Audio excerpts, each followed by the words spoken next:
അപ്പോൾ ഒരു motivational training series എന്ന തലത്തിൽ ഏതൊക്കെ രീതിയിലാണ് പുനർജനി 2025 വർക്കാവുന്നതെന്ന് ഞാൻ പറയാം. 5 എമിനൻറ്റ് ട്രെയിനേഴ്സ്, അതാണ് പുനർജനി 2025 ഭാഗമായിട്ട് മാറ്റിവയ്ക്കാൻ എത്തുന്നത്. അതിലാദ്യം ശ്രീ KP രവീന്ദ്രൻ. അദ്ദേഹത്തെ ട്രെയിനിങ് ഫീൽഡിൽ നിൽക്കുന്നവർക്കും എല്ലാവർക്കും അറിയാവുന്നൊരു വ്യക്തിത്വമാണ് അദ്ദേഹം. KP രവീന്ദ്രൻ, രവിയേട്ടൻ എന്ന് ഞാൻ വിളിക്കുന്ന, സ്നേഹപൂർവ്വം വിളിക്കുന്ന അദ്ദേഹം പോസിറ്റീവ് കമ്മ്യൂൺ എന്ന് പറയുന്ന സംഘടനയുടെ ഫൗണ്ടറാണ്.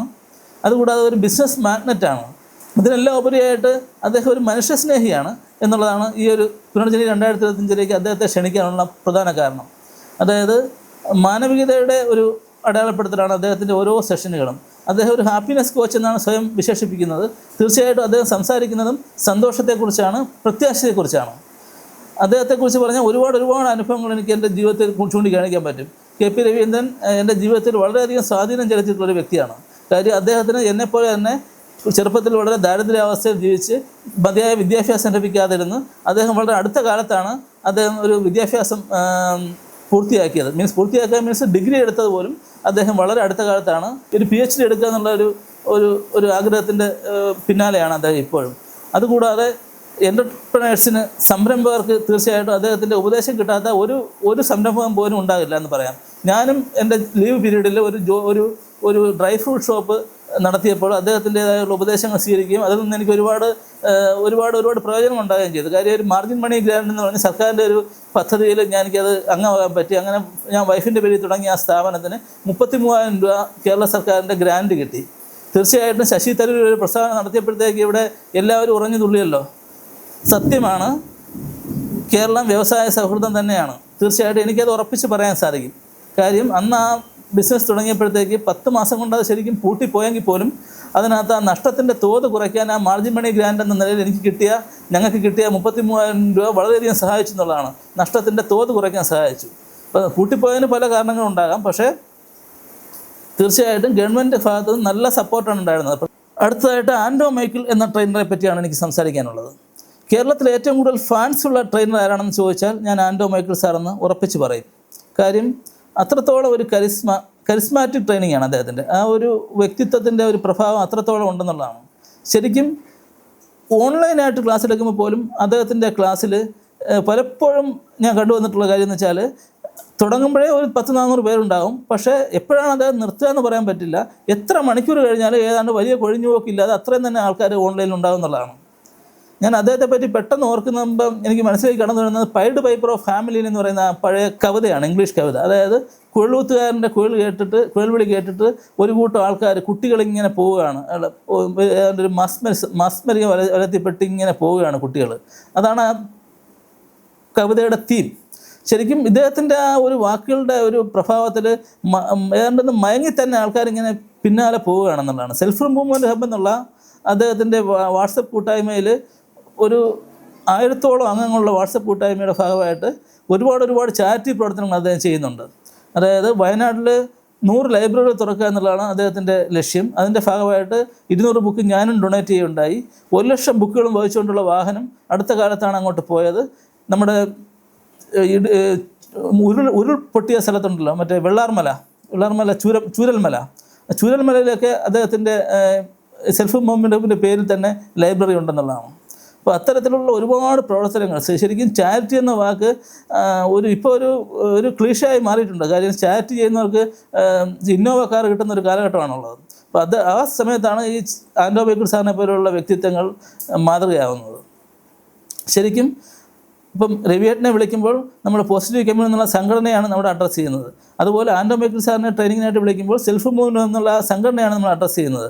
അപ്പോൾ ആ ഒരു സംഘടനയെ പറ്റി ഏറ്റവും കൂടുതൽ ആൾക്കാർക്ക് അറിയാനുള്ള ഒരു അവസരം ഉണ്ടാക്കുക എന്നുള്ള ഒരു വേദി കൂടി ആണ് പുനർജനി 2025. ആൻഡോ സാറിനെ സംബന്ധിച്ചിടത്തോളം എൻ്റെ മനസ്സിൽ എനിക്ക് എപ്പോഴും തങ്ങി നിൽക്കുന്ന 1-2 ഓർമ്മകൾ ഞാൻ പങ്കുവയ്ക്കാം. അദ്ദേഹത്തോടൊപ്പം ഒരുപാട് യാത്രകൾ ചെയ്തിട്ടുണ്ട്. രവിയേട്ടനും ആൻഡോ സാറും ഞാനും എല്ലാം ഒരുമിച്ച് രവിയേട്ടൻ്റെ തന്നെ ഉടമസ്ഥയിലുള്ള ഒരു പൈതൽ ഹിൽ റിസോർട്ടിൽ 4 ദിവസത്തോളം താമസിച്ച് ട്രെയിനിങ് എടുത്തിട്ടുണ്ട്. അപ്പോൾ അത്തരം ഓർമ്മകളൊക്കെ മനസ്സിൽ നിൽക്കുമ്പോഴും 1-2 ഓർമ്മകൾ ഞാൻ പങ്കുവയ്ക്കാം. ആദ്യമായിട്ടൊരു ഓൺലൈൻ കൂട്ടായ്മയിലേക്ക് എന്നെ ട്രെയിനർ എന്ന് പറഞ്ഞ് അഭിസംബോധന ചെയ്ത് ഒരു ക്ലാസ് എടുക്കാൻ അവസരം തന്നത് 2020 ആൻഡോ സാറാണ്. കഴിഞ്ഞ ഒരു 2-3 മാസം മുമ്പാണ് ഒരു അനുഭവം. അത് വ്യക്തമായിട്ട് ഞാൻ പറയുമ്പോൾ അദ്ദേഹത്തിൻ്റെ കരിസ്മ നിങ്ങൾക്ക് ബോധ്യമാകും. അതായത് ഒരു ഓൺലൈൻ ക്ലാസ്സാണ്. എനിക്ക് ആ ക്ലാസ്സിൽ പെട്ടെന്ന് കയറാനുള്ള ഒരു അസൗകര്യം ഉണ്ടെന്ന് വെച്ചാൽ ഒരുപാട് ആക്ടിവിറ്റീസ് ഉണ്ടായിരുന്നു ആ സമയത്ത്. അപ്പോൾ ഞാൻ പെട്ടെന്ന് ആ ക്ലാസ് കണ്ടിട്ട് ആൻഡ്രോ സാറിൻ്റെ ക്ലാസ് വിടാനും പറ്റുന്നില്ല. അങ്ങനെ ഞാൻ വീട്ടിലിരുന്ന ഒരു 7:30 തൊട്ടുള്ള ക്ലാസ്സാണ്, ബുക്ക് റിവ്യൂ ആണ്. 7:30 തൊട്ടുള്ള ക്ലാസ്സിൽ കയറിയപ്പോൾ ഞാൻ പ്രതീക്ഷിക്കുന്നത് ഒരു 9 മണിയാകുമ്പോഴെങ്കിലും ഇദ്ദേഹം നിർത്തുമെന്നാണ്. കാര്യം എനിക്ക് ഒരു 8:45 വൈഫിനെയും മോളെയും വിളിച്ചുകൊണ്ട് വരണം. കാര്യം വൈഫും മോളും വൈഫ് ജോലി കഴിഞ്ഞ് വരുന്നതും മോള് പഠിച്ചിട്ട് വരുന്നതും വൈഫിൻ്റെ വീട്ടിലാണ് വരുന്നത്, കരമന. ഞാൻ താമസിക്കുന്ന കുഞ്ചാലുംമൂട് എന്ന് പറയുന്ന സ്ഥലത്ത് ഇവിടുന്ന് 1.5 കിലോമീറ്റർ ഉണ്ട്. അപ്പോൾ ഞാനൊരു 9 മണി സമയത്ത് വിളിച്ചുകൊണ്ട് അവരെ ഇങ്ങോട്ട് വരികയാണ് ചെയ്യുന്നത്. അപ്പോൾ അതുവരെ ഞാൻ ഓഫീസിൽ നിന്ന് വന്നിട്ട് എന്തെങ്കിലും ആക്ടിവിറ്റീസുമായിട്ട് എൻ്റെ വാടക വീട്ടിൽ കൂടും, അതാണ് എൻ്റെ പതിവ്. അപ്പോൾ ഞാൻ 9 മണിയായിട്ട് നിർത്തും എന്നുള്ള ധാരണയിലാണ് ഈ ക്ലാസ്സിൽ കയറിയത്. പക്ഷേ ഇടയ്ക്കൊന്നും ഇറങ്ങി പോകാനും പറ്റത്തില്ല, അത്രയും ഭയങ്കരമായിട്ടുള്ള ഒരു സംഭവമാണ് നടന്നുകൊണ്ടിരിക്കുന്നത്. ഒറ്റ ആളും ഇടയ്ക്കൊന്നും ഇറങ്ങി പോകാറുമില്ല, വീഡിയോ പോലും ഓഫ് ചെയ്യാറില്ല. ഓൺലൈൻ ക്ലാസ്സിൽ പോലും ഇത്രയും ഇങ്ങനെ പിടിച്ചിരുത്തണമെങ്കിൽ അദ്ദേഹത്തിൻ്റെ കരിസ്മ അറിയാമല്ലോ. അപ്പോൾ 9 മണിയായപ്പോഴത്തേക്ക് എൻ്റെ വൈഫ് ഇങ്ങനെ വിളിക്കുന്നു, അത്യാവശ്യം വന്നല്ലേ പറ്റൂ, കാര്യം വീട്ടിൽ വന്നിട്ട് വേണം പിന്നെ പിറ്റേന്നത്തേക്കുള്ള കാര്യങ്ങളെല്ലാം ചെയ്തു വയ്ക്കാൻ. അപ്പോൾ അത് ഇങ്ങനെ ഞാൻ പറഞ്ഞു തീർച്ചയായിട്ടും ഞാൻ വരാം, ഒരു 9:30 ആയിട്ട് വരാം, കാര്യം ആൻഡ്രോ സാർ നിർത്തുന്ന കോൾ കാണുന്നില്ല. പക്ഷേ 9:30 ആയിട്ട് നിർത്താതെ വന്നപ്പോഴത്തേക്ക് വൈഫ് ചെറുതായിട്ട് സ്വരം കടുപ്പിച്ചു തുടങ്ങി. അങ്ങനെ ഒരു സാഹചര്യം വന്നപ്പോഴത്തേക്ക് എന്താ പറ്റിയെന്ന് വെച്ചാൽ ഞാൻ ഉടനെ ഒരു ഊബർ ബുക്ക് ചെയ്തു. ജസ്റ്റ് അതിൽ കയറി, ക്ലാസ് മുടക്കിയില്ല, ക്ലാസ് കേട്ടുകൊണ്ട് തന്നെ ഓട്ടോയിൽ പോയി അവരെ പിക്ക് ചെയ്ത് തിരിച്ച് വന്നിട്ട് ആ ക്ലാസ് തീർന്നത് 10:10-നാണ്. അപ്പോൾ ഞാൻ പറഞ്ഞതെന്ന് വെച്ചാൽ ഒരിക്കലും ഒരു ഓൺലൈൻ ക്ലാസ്സിന് ഇത്രയും ആൾക്കാരെ പിടിച്ചിരുത്തുക എന്ന് പറഞ്ഞാൽ ചില്ലറ കാര്യമല്ല. അപ്പോൾ ഓഫ്ലൈൻ പറയേണ്ട കാര്യമുണ്ടോ? അത്രയും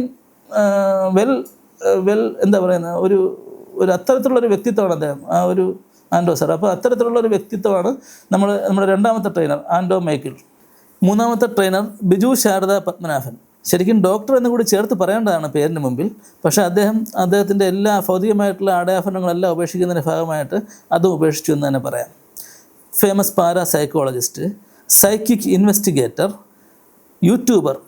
ESP പാരാനോർമൽ എന്ന് പറയുന്ന അദ്ദേഹത്തിൻ്റെ യൂട്യൂബ് ചാനൽ 1.5 ലക്ഷത്തോളം സബ്സ്ക്രൈബേഴ്സ് ഉണ്ടെന്ന് മാത്രമല്ല ആ രീതിയിലുള്ള ആ ഗണത്തിൽപ്പെടാവുന്ന ചാനലിൽ ഏറ്റവും മുൻപന്തിയിൽ നിൽക്കുന്ന ചാനലാണ്. ഡോക്ടർ അലക്സാണ്ടർ ജേക്കബ് IPSൻ്റെ ഏറ്റവും അധികം ഇൻ്റർവ്യൂസ് എടുത്തിട്ടുള്ളത് അദ്ദേഹമാണെന്ന് പറയാം, ബിജു സാറാണ്.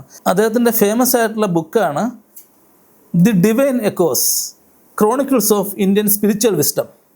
അപ്പോൾ ഈ ബുക്കിനകത്ത് അദ്ദേഹം ചർച്ച ചെയ്യുന്ന കാര്യങ്ങൾ ശരിക്കും വ്യാപകമായിട്ട് ബുക്കിൻ്റെ പേര് സൂചിപ്പിക്കുന്ന പോലെ തന്നെ chronicles of Indian spiritual wisdom, അത്തരത്തിൽ ആ ഒരു തലത്തിൽ നിൽക്കുന്ന ഒരു ബുക്കാണ്. ശരിക്കും ഈ ബുക്കും അന്നത്തെ ദിവസം നമുക്കവിടെ സെയിലിനുണ്ടായിരിക്കും. ശരിക്കും ഈ 5 ട്രെയിനേഴ്സിലും, ഒരാൾ ഞാൻ തന്നെയാണ്, ഈ 4 ട്രെയിനേഴ്സിലും എനിക്ക് ഏറ്റവും ദീർഘകാലം ബന്ധമുണ്ടായിരുന്ന വ്യക്തി ഈ ബിജു സാറാണ്. ശരിക്കും 2004-2005 കാലഘട്ടത്തിൽ ഞാൻ പോസ്റ്റ്മാനായിട്ട് കല്ലറ പോസ്റ്റ് ഓഫീസിൽ ജോലി ചെയ്യുന്ന കാലം മുതൽ തന്നെ അദ്ദേഹം എൻ്റെ ജീവിതത്തിൻ്റെ ഭാഗമായി മാറിയതാണ്. പിന്നെ അന്ന് ആദ്യം ഞാൻ എഴുതിയ ബുക്ക് മകൾക്ക് എന്ന് പറയുന്ന 2018 ഇറങ്ങിയ ബുക്കിൽ പോലും അദ്ദേഹത്തെ പരാമർശിക്കുന്നുണ്ട്. ശരിക്കും വളരെയധികം സ്വാധീനം എന്നെ ചെലുത്തിയൊരു വ്യക്തിത്വമാണ്. ആദ്യമായിട്ട് ആർട്ട് ഓഫ് ലിവിംഗ് എന്ന് പറയുന്ന പ്രസ്ഥാനത്തിലേക്ക് എന്നെ കൈപിടിച്ച് നടത്തിയത് ബിജു സാറാണ്. ശരിക്കും ഇത്രയും കാലം, നീണ്ട കാലം ഒരു വ്യക്തിയുമായിട്ട് ആത്മബന്ധം പുലർത്തുക എന്ന് പറഞ്ഞാൽ ചെറിയ കാര്യമല്ല. ഈ പുനർജനി 2025-ൻ്റെ ഭാഗമായിട്ട് ഞാൻ അവതരിപ്പിക്കുന്ന ട്രെയിനേഴ്സ് എല്ലാവരും തന്നെ ഏതാണ്ട് എനിക്ക് വർഷങ്ങളോളം ഞാനുമായിട്ട് ഉള്ളതും അത്രത്തോളം എനിക്ക് അവരെ മനസ്സിലാക്കാൻ സാധിക്കുന്നതുമാണ്. കാര്യം സാധാരണ ഒരു ട്രെയിനിങ് പീരീഡ് പ്രോഗ്രാം അല്ല ഇത്. ശരിക്കും ഇത് ഒരു റീബർത്ത്, നമ്മുടെ പുനർജനി എന്നുള്ള പേര് സൂചിപ്പിക്കുന്ന കണക്കിന് റീബർത്താണ്, റീഇൻകാർനേഷനാണ്. ഇതിൽ പങ്കെടുക്കുന്ന എല്ലാവർക്കും തന്നെ ഒരു എന്താ പറയുക, AD എന്നും BC എന്നും ക്രിസ്തു വർഷത്തെ വേർതിരിച്ച് പറയുന്ന പോലെ പുനർജനിക്ക് മുമ്പെന്നും പുനർജനിക്ക് ശേഷമെന്നും ഈ പ്രോഗ്രാമിനെ പങ്കെടുക്കുന്ന ആൾക്കാരുടെ ജീവിതത്തെ അടയാളപ്പെടുത്തണം എന്നുള്ളൊരു ആഗ്രഹം എനിക്കുണ്ട്. അത്തരത്തിലുള്ളൊരു പ്രോഗ്രാം ഡിസൈൻ ചെയ്യുമ്പോഴത്തേക്ക് തീർച്ചയായിട്ടും ഈ എമിനൻ്റ് ആയിട്ടുള്ള ഇവരെല്ലാം കൂടെ കൂട്ടുക എന്നുള്ളത് ശരിക്കും എൻ്റെ ഒരു ദൗത്യമായിട്ട് തന്നെ കരുതി അതിൻ്റെ ഭാഗമായിട്ടാണ് ഞാൻ ഇവരെല്ലാം കൂട്ടിച്ചേർത്തുകൊണ്ട് ഈ ഒരു പ്രോഗ്രാമിലേക്ക് എത്തിച്ചത്. പുനർജനി 2025 ഓപ്പണിംഗ് സെഷൻ എടുക്കുന്ന ബിജു സാറാണ്. ആ ഓപ്പണിംഗ് സെഷന് വളരെ പ്രത്യേകതയുള്ളൊരു സെഷനാണ്. അതിനെപ്പറ്റിയൊക്കെ നമുക്ക് ഇനി ഈ പുനർജനി 2025 ഭാഗമായിട്ടുള്ള അടുത്ത വീഡിയോസിൽ നമുക്ക് തീർച്ചയായിട്ടും ചർച്ച ചെയ്യാവുന്നതാണ്. ഒരാൾക്ക് അടുത്ത സുഹൃത്തുക്കളായി 10 പേരെയാണ് മെയിൻറ്റെയിൻ ചെയ്യാൻ പറ്റുക എന്നാണ് സൈക്കോളജി പരമായിട്ട് പറയാറ്. ശരിക്കും എൻ്റെ ആ 10-ൽ ഉൾപ്പെട്ട് വരുന്ന ട്രെയിനേഴ്സിനെയാണ് ഞാൻ പുനർജനിയിൽ അവതരിപ്പിക്കുന്നത്. 4ാമത്തെ ട്രെയിനർ ശ്രീ അനൂഷ് ശക്തിയാണ്. ഈ ബാക്കി 4 ട്രെയിനേഴ്സ് വെച്ച് നോക്കിയാൽ എന്നെ ഏറ്റവും അടുത്ത കാലത്ത് എൻ്റെ സൗഹൃദവലയത്തിലേക്ക് എത്തിച്ചേരുകയും എന്നാൽ ഇപ്പോൾ ഒരു പ്രാണൻ്റെ ഭാഗമായി മാറിയെന്ന് തന്നെ വേണമെങ്കിൽ പറയാവുന്ന ഒരു വ്യക്തിത്വമാണ് അദ്ദേഹത്തിൻ്റേത്.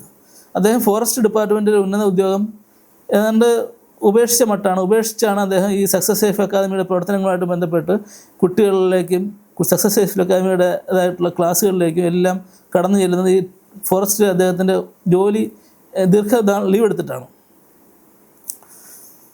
2022 എൻ്റെ ലീവ് പീരീഡിൽ അർത്ഥ എന്ന് പറയുന്നൊരു ട്രെയിനിങ് പ്രോഗ്രാം നടത്തിയപ്പോൾ അന്ന് അതിൽ 3 ട്രെയിനേഴ്സ് ചേർന്ന് നടത്തുന്ന പ്രോഗ്രാമായിരുന്നു. ഒരു ട്രെയിനർ സലിൻ എന്ന് പറയുന്ന ട്രെയിനർ അവിചാരിതമായ ചില കാരണങ്ങൾ കൊണ്ട് അദ്ദേഹം മാറി. അങ്ങനെ എനിക്കൊരു വേക്കൻറ്റ് വന്നപ്പോഴത്തേക്ക് എനിക്ക് പകരം ആരെന്ന് ചിന്തിച്ചപ്പോഴാണ് ബിജു ശാരദ പത്മനാഭൻ. അദ്ദേഹമാണ് എനിക്ക് അനൂഷിൻ്റെ പേര് നിർദ്ദേശിച്ചത്. ശരിക്കും അനൂഷിനെ ഞാൻ വിളിക്കുന്നത് എനിക്കിപ്പോഴും ഓർമ്മയുണ്ട്. വിളിച്ചപ്പോഴത്തേക്ക് ഞാൻ അനൂഷിനോട് ചോദിച്ചു, അനൂഷ് എടുത്ത് എന്തെങ്കിലുമൊക്കെ ട്രെയിനിങ് പ്രോഗ്രാം ഉണ്ടെങ്കിൽ എനിക്കൊന്ന് സെൻഡ് ചെയ്യൂ. കാര്യം നമ്മുടെ ഒരു സ്ട്രക്ചേർഡ് പ്രോഗ്രാമാണ് അർത്ഥ. അപ്പോൾ അതിലേക്ക് പെട്ടെന്ന് ഒരാൾ റീപ്ലേസ് ചെയ്ത് വരുമ്പോഴത്തേക്ക് എനിക്കത് എങ്ങനെ അത് പ്രോഗ്രാമിൽ പ്രതിഫലിക്കുമെന്ന് അറിയാൻ പറ്റുന്നില്ല. അതുകൊണ്ട് ദയവായി സാർ എടുത്ത് ഏതെങ്കിലും വീഡിയോസ് എനിക്ക് അയച്ചു തരുമെന്ന് ചോദിച്ചപ്പോഴത്തേക്ക് അനൂഷ് ഇങ്ങനെ ചിരിച്ചുകൊണ്ട് പറഞ്ഞു, ജസ്റ്റ് ഗൂഗിൾ അനൂഷ് ശക്തി, അത്രേ പറഞ്ഞുള്ളൂ. അപ്പോൾ എനിക്ക് നിങ്ങളോടും പറയാനുള്ളത് അത് അത്രേ ഉള്ളൂ. അനൂഷ് ശക്തി എന്താണെന്ന് അറിയണമെങ്കിൽ അദ്ദേഹത്തിന് ഒന്ന് ജസ്റ്റ് ഗൂഗിൾ ചെയ്യുക അദ്ദേഹത്തിൻ്റെ പേര്. ശരിക്കും ആ എബൌട്ട് എനിക്കും സ്ട്രൈക്ക് ചെയ്തു. കാര്യം എൻ്റെ എബൌട്ട് ഈ വാട്സപ്പിൽ കൊടുത്തിരിക്കുന്നത് ഞാൻ അങ്ങനെ തന്നെയാണ്. കാര്യം ജസ്റ്റ് ഗൂഗിൾ ഗിരീഷ് നമശിവായ എന്നാണ്. കാര്യം അതിനകത്ത് നമുക്ക് അതിനപ്പുറം നമുക്കത് പരിചയപ്പെടുത്തേണ്ട ആവശ്യമില്ലെന്ന് തോന്നിയുകൊണ്ട് ഇച്ചിരി അഹങ്കാരത്തോടു കൂടി തന്നെയാണ് അത് അങ്ങനെ ചെയ്യാറ്, ജസ്റ്റ് ഗൂഗിൾ എന്നുള്ളത്. അപ്പോൾ അതുകൊണ്ട് എനിക്ക് ഈ വീഡിയോ കണ്ടുകൊണ്ടിരിക്കുന്നവർക്കും ഞങ്ങളുടെ 4ാമത്തെ ട്രെയിനർ അനൂഷ് ശക്തിയെക്കുറിച്ച് അറിയണമെങ്കിൽ just Google his name, that's enough. Punarjani 2025 5ാമത്തെ ട്രെയിനറാണ് ഗിരീഷ് നമശിവായ. അദ്ദേഹത്തെക്കുറിച്ച് പറയാനാണെന്നുണ്ടെങ്കിൽ എനിക്ക് പറയാനുള്ളത്, he's a mastermind, he's a genius. ഒരുപാട് മേഖലകളിൽ അദ്ദേഹത്തിൻ്റേതായ വ്യക്തിമുദ്ര പതിപ്പിച്ച ഒരു വേഴ്സറ്റൈൽ പേഴ്സണാലിറ്റി. അദ്ദേഹത്തിൻ്റെ ബ്ലോഗുകൾ എടുക്കുകയാണെങ്കിൽ www.g4genius.in. മാത്രമല്ല ഒരു എഴുത്തുകാരനെന്ന നിലയിൽ അദ്ദേഹത്തിൻ്റേതായിട്ടുള്ള വ്യക്തിമുദ്ര പുസ്തകരചനയിലും പ്രദർശിപ്പിച്ചിട്ടുണ്ട് എന്നുള്ളതാണ്. മകൾക്ക് hello may I help you ഇത്തരത്തിലുള്ള പുസ്തകങ്ങൾ അദ്ദേഹം രചിച്ചിട്ടുണ്ട്. മാത്രമല്ല അദ്ദേഹത്തിൻ്റെ ആത്മകഥാംശപരമായ ഒരു ലേഖനം ഈ 2025 പുനർജനിയിൽ നമുക്ക് പുതുതായിട്ട് കാണാൻ കഴിയുന്നതുമാണ്. മിറാക്കിൾ ഫിലിം സൊസൈറ്റിയുടെ ഭാഗമായിട്ട് ബഷീറിൻ്റെ ജന്മവാർഷികത്തോടനുബന്ധിച്ച് ഞങ്ങൾ നടത്തുന്ന കുട്ടികൾക്ക് വേണ്ടിയിട്ടുള്ള ഒരു രചനാ മത്സരം. അതും സാറിൻ്റെ ഒരു വലിയ സ്വപ്നമാണ്. കാരണം കുട്ടികൾ അക്ഷരത്തിൻ്റെ ലോകത്തിലേക്ക്, വായനയുടെ ലോകത്തിലേക്ക് വരണമെന്നുള്ളതാണ് അദ്ദേഹത്തിൻ്റെ ഏറ്റവും വലിയ ലക്ഷ്യം. നിലവിൽ ഗിരീഷ് നമശിവായം എന്ന യൂട്യൂബ് ചാനലിലൂടെയാണ് ഞങ്ങൾ ഈ ആശയങ്ങളെല്ലാം പ്രചരിപ്പിക്കുന്നത്. 2023 ഗിരീഷ് നമശിവായം സാർ പ്രസിദ്ധീകരിച്ച മേ ഐ ഹെൽപ്പ് യു എന്ന പുസ്തകത്തിൽ അദ്ദേഹം മുന്നോട്ട് വെച്ച ഒരു ആശയമാണ് സക്സസ് ലൈഫ് അക്കാദമി. ഈ പുസ്തകത്തിൽ നിന്നും ഉരുത്തിരിഞ്ഞു വന്ന ആശയമായതുകൊണ്ടാണ് യൂട്യൂബ് ചാനലിന് ഗിരീഷ് നമശിവായം എന്ന് പേര് കൊടുത്തിരിക്കുന്നത്. മനോഹരമായ ഡിസൈനുകളിൽ ആകർഷകമായ ഫർണിച്ചറുകൾ, ചെയർമാൻ, പ്ലാസ്റ്റിക് മോൾഡഡ് ഫർണിച്ചറുകൾ,